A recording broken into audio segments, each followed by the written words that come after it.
अस्सलामुअलैकुम, कैसे हैं आप सब? मैं doctor Sania Miraj again with another video.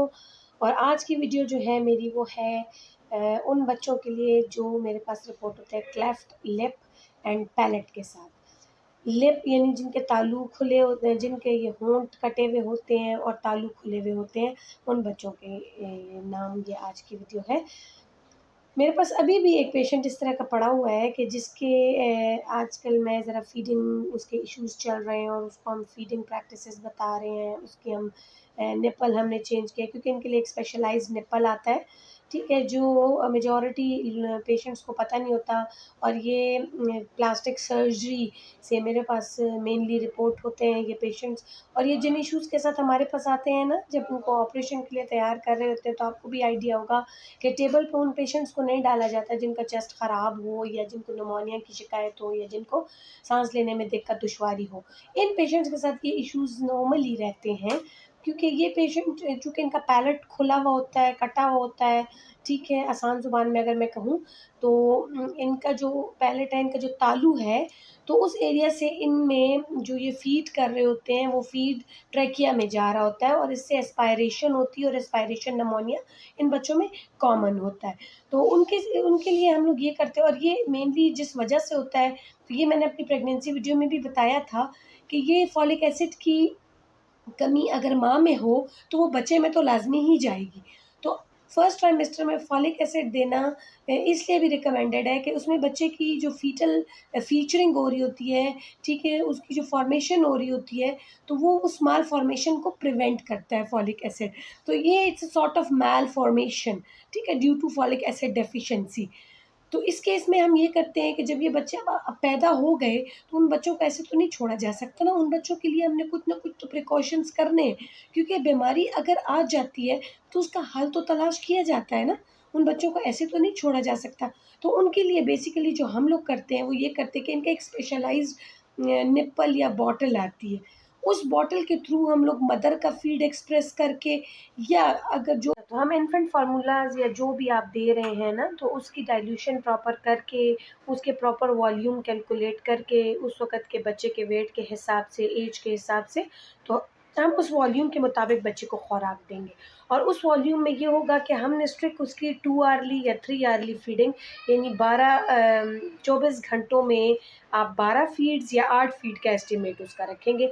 2 hourly feeding करवाना चाहते हैं या 3 आवरली फीडिंग। 6 मंथ तक तो आप उसका जो स्टेपल खुराक होगी वो तो माँ का दूध या फिर आप जो भी डब्बे का दूध दे रहे हैं या जो भी आपको बताया गया है वो देंगे। उसके बाद आपने 6 माह के बाद उसकी खुराकें चेंज करनी है। लेकिन ये सब चीज़ें जो 6 माह के बाद खुराकें चेंज करनी है या 6 माह से पहले, ये सब खुराकों का पैटर्न के लिए अलग एक वीडियो ऑलरेडी बनी हुई है।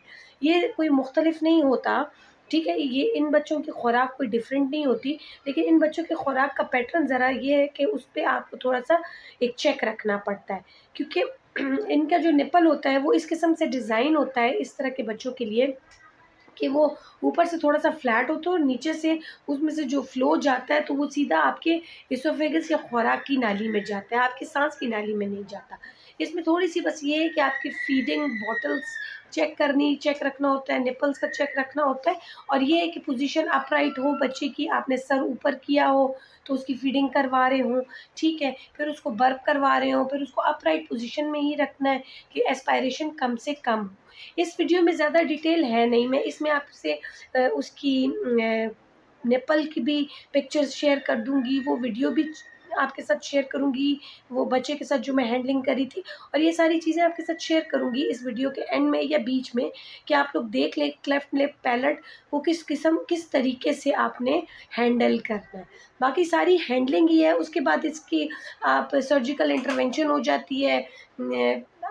सम टाइम हम देखते हैं कि सर्जिकल इंटरवेंशन के लिए इसको प्रिपेयर कैसे करना कि चेस्ट बिल्कुल क्लियर हो, कि टेबल पे डालने का एनेस्थीसिया लेने के काबिल काबिल हो बच्चा।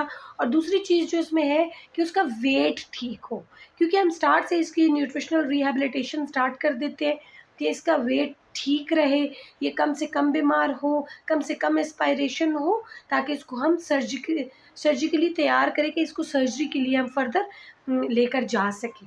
Thank you very much. इसके साथ ही मैं वीडियो का एंड करती हूँ। छोटी सी वीडियो बनाई है मैंने क्लेफ्ट लिप पैलेट के लिए। क्योंकि ये भी एक कंडीशन है और जिसके लिए हम आंखें तो नहीं बंद कर सकते, हमने उसको ट्रीट भी करना है, हमने उसकी फर्दर जो रेस्पिरेटरी ट्रैक इन्फेक्शन और फर्दर उसकी जो एस्पायरेशन है उसको प्रिवेंट भी करना है और उसको सर्जिकली तैयार भी करना है कि उसकी फर्दर सर्जरी के लिए हम उसको ले जाए, क्योंकि फिर एट सम एज, एक ख़ास एज पर, ख़ास वेट पर हमने मतलब प्लास्टिक सर्जन इसको सर्जिकली इंटरवीन करते हैं, तालू को भी बंद करते हैं, लिप को भी बंद करते हैं, तो इनको प्रॉपर नॉर्मल लाइफ गुजारने के लिए तैयार करते हैं। Thank you very much, me signing out. अल्लाह हाफ़िज़, अपना ख्याल रखिएगा। यहाँ पे आप देखिए किस तरीके से बच्चे को फीड करवा रहे हैं, उसकी पोजीशनिंग देखें, पोस्चरिंग देखें और फिर आप वो स्पेशलाइज्ड निप्पल देखें जिस निप्पल से इस बच्चे को क्लेफ्ट पैलेट या लिप को फीड करवाया जाता है।